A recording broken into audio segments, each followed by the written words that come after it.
بسم الله الرحمن الرحيم. السلام عليكم ورحمة الله.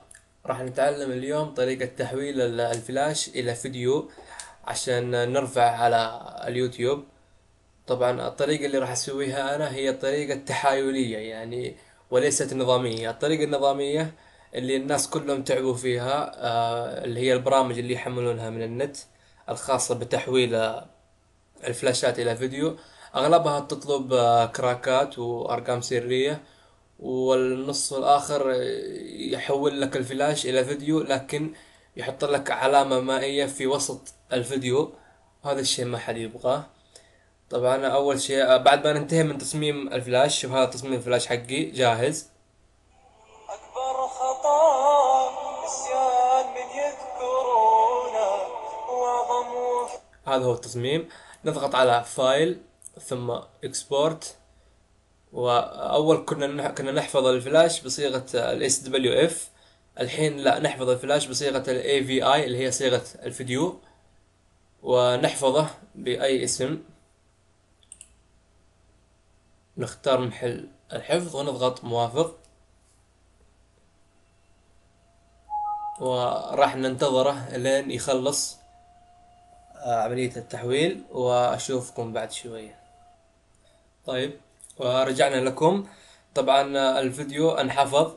هذا هو الفيديو، حفظناه هنا. لكن ايش المشكلة؟ المشكلة انه الفيديو مثل ما انتم شايفين راح ينحفظ بدون صوت. وبإحدى برامج الفيديو نقدر نضيف الصوت على الفيديو ويصبح الشغل متكامل.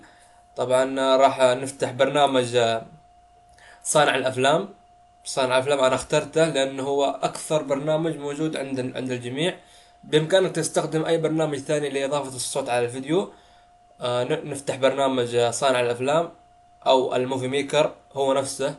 آه، نجيب الفيديو، هذا هو الفيديو، ونستورد الصوت راح يكون نفسه اللي ركبته في السويش ماكس. نفس الصوت اللي اضفته في السويش ماكس راح تضيفه هنا مرة ثانية، وراح يكون موزون يعني 154 ثانية، راح يكون 154 ثانية. فنسوي معاينة ونشوف هل هو موزون او لا. أكبر خطأ نسيان من يذكرونه وأعظم وفاء ذكرى حبيب النجاة فيه. أكبر خطأ نسيان. مضبوط. الحين خلاص نحفظ الفيديو ثم نرفعه على اليوتيوب. وهذه هي الطريقة بكل اختصار، والمعذرة على القصور.